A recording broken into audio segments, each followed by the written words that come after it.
Hello and welcome back. This is video number 7. We're going to talk about how to set up your ad sets. Now, we talked about campaigns briefly before. Ad sets, however, allow you to target specific groups, their locations, their countries, different audiences, their likes, their interests, the budget. You can specify that as well. So when you create different ad sets, you want to make sure that you create a different ad set for a different location.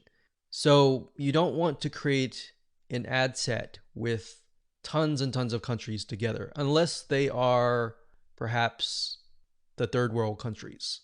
But for the most part, what we like to do is we like to segment and try to create as many different ad sets as possible. That way we kind of get more of a granular view of what's actually converting into page likes. So if we find out that maybe a specific city in a specific country is converting really, really well, then instead of targeting the whole country and losing money that way, you can instead target that specific city. And then your cost will actually drop because the engagement increases, right? So just keep that in mind when you create your ad sets. Now, Facebook is going to ask, what page would you like to promote? So in this case, you want to just click on that and specify that. And if we scroll down, the next section is audience. So we have custom audiences. So unless you are aware of what this is, just ignore it. But basically, custom audiences are, think of lists or email lists, basically, of people that have visited a certain page and hit your pixel. So if you do have a custom audience, you can enter that here. Now, for now, just ignore this. So if we scroll down further, it says location. So people who live in this location, everyone in this location, people recently in this location, or people traveling in this location. So that gives you a better idea of who to target. So if your product or service relates more to these, you may want to choose those. In this case, we always choose people who live in this location. A lot of times it will choose your country by default. So we're just going to click X here and it's going to say missing audience location. Now, in this case, we want to target the third world countries. So we've got Bangladesh here. And another thing that you have access to is regions. So if you click on browse, what Facebook will do is it'll list out regions. So we've got free trade areas, emerging markets, app store regions, the Europe area. So free trade, you can go to Asia down here. So Asia down here encompasses Australia, Brunei, Hong Kong. So these are actually what we call, some of these are actually tier 1. So we don't want to do that off the bat because that will just increase our costs. So what we like to do is, if you're not aware of what country to target, you can actually simply go to google.com, type in the keyword term, list of third world countries, and scroll down and just try to look for it. So it says third world countries 2019. Now, obviously this most likely is going to stay the same throughout the next few decades. But if we go back over here. Okay, so I scrolled down the page and I found a list of third world countries. So we can see a list, we can see the population here. So what we could do is we could sort by population. So as you can see, I mentioned Bangladesh because Bangladesh actually works fairly well in our past campaigns. So we've got that, we've got Ethiopia, we got Congo, Tanzania, Myanmar is another one. Let's see, Myanmar. Okay, so when we go back here, we can type in that country and we just click it like that. Now, I want you to know that some countries may not exist. So you might type in some and think, okay, where is it? It's because some of them just don't have access to Facebook at all, or Facebook hasn't been allowed into that territory yet. Now, if you don't want to enter them one by one by one, you can create a list of them and then enter them and copy and paste them in here by clicking add locations in bulk and going through that process. Next, we have age and gender.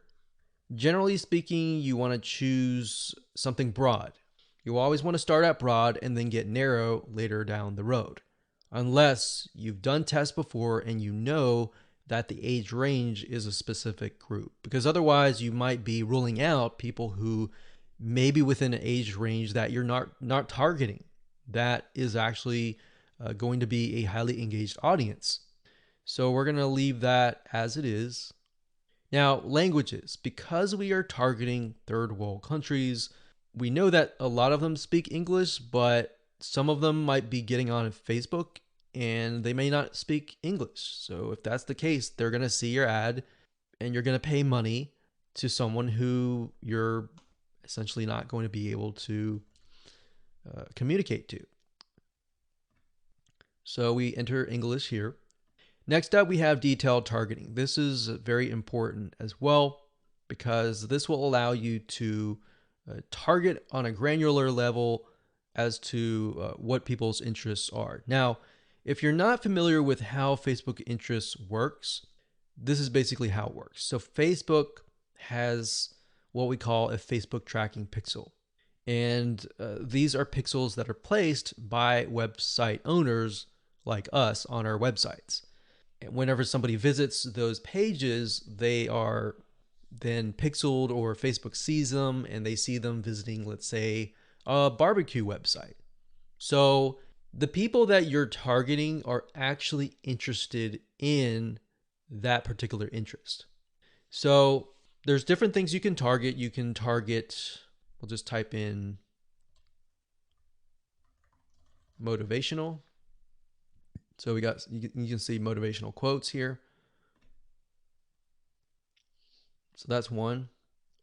Now, if you type that in again, motivational quotes, sometimes it'll give you suggestions and you can click suggestions and it'll give you a list of other similar interests that are directly related to this particular interest.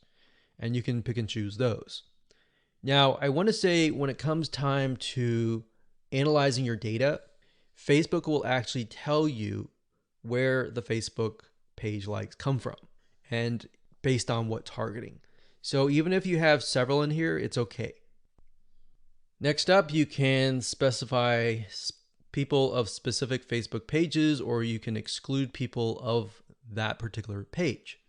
Next up, we have automatic placements. In other words, where do you want Facebook to show your ads to the right people? So automatic placements, what that means is Facebook will use their artificial intelligence to place your ads. If you click edit placements, you can then specify which places you want your ads to appear.